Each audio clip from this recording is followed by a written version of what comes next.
আচ্ছা বল্টু, একটা বুক কাঁপানো উক্তি দে তো, যেটা শুনলে তোর যে কোনো বন্ধু একদম ভয় পেয়ে যাবে। দোস্ত ওই দেখ তোর বাপ পাইতেছে, তাড়াতাড়ি বিড়িটা ফালা। আচ্ছা তোরা কি জানিস, মাত্র 10 টাকা বাঁচানোর জন্য পায়ে হেঁটে যাওয়ার নামই হচ্ছে মধ্যবিত্ত। স্যার আপনি ঘোরারান্ডা জানেন, আমরা ওই 10 টাকা দিয়ে বিড়ি কিনে খাইতে খাইতে হেঁটে যাই।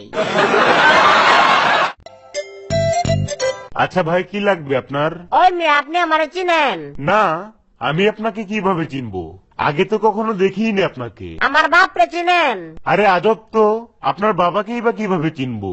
আমি আপনি এবং আপনার বাবার মধ্যে কাউকেই চিনি না। ও তাই নাকি? যাক বাঁচলাম তাইলে। একটা বেনসন সিগারেট দেন।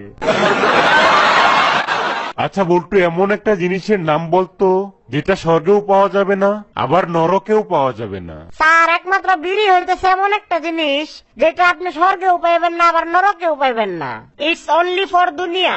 তাই যতদিন দুনিয়াতে আছেন ধুমাইয়া বিড়িটা নেন।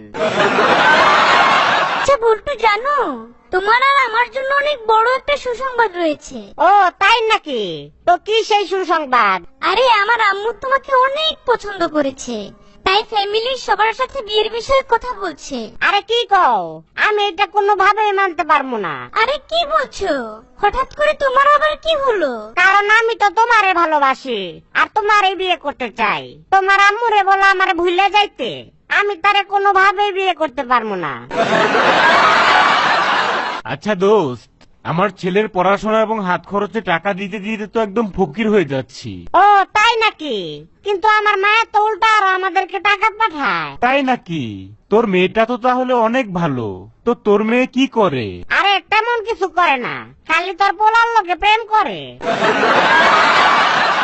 আচ্ছা বাবা, আমার একটা মোটর সাইকেল কিনে দিবা? কি বললি হারামজাদা, এই বয়সে তোকে মোটর সাইকেল কিনে দেবো? আল্লাহ তোকে এত বড় বড় পা দুটো কেন দিয়েছে শুনি? কেন আবার? এক পা দিয়ে গিয়ার চেঞ্জ করার জন্য, আরেক পা দিয়ে ব্রেক মারার জন্য। আচ্ছা দোস্ত, আমার একটা কথা রাখবি? কি কথা?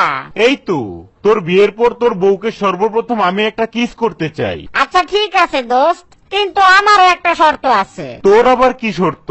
আমি কিন্তু বিয়েটা তোর বোনকেই করবো। দোস্ত ভাবতেছে আমার মারে এক জোড়া নুপুর কিনে দেবো। আরে কি বলছিস? এই বয়সে তোর মাকে আবার নুপুর পড়াতে চাচ্ছিস কেন? আর কইস না, যখন গার্লফ্রেন্ডের সাথে ফোনে কথা বলি তখন মা যে কখন পিছন থেকে এসে দাঁড়ায় থাকে টেরও পায় না। আচ্ছা বল্টু, দুঃখ সব সময় আমার সাথেই থাকে, কিন্তু সুখ মাঝে মধ্যে আসে আবার হঠাৎ করে চলে যায়। এই কথাটার একটা বাস্তব উদাহরণ দে তো। এই তো স্যার, আমার বউটা সব সময় আমার সাথেই থাকে, কিন্তু আমার শালি মাঝে মধ্যে আসে আবার হঠাৎ করে চলে যায়।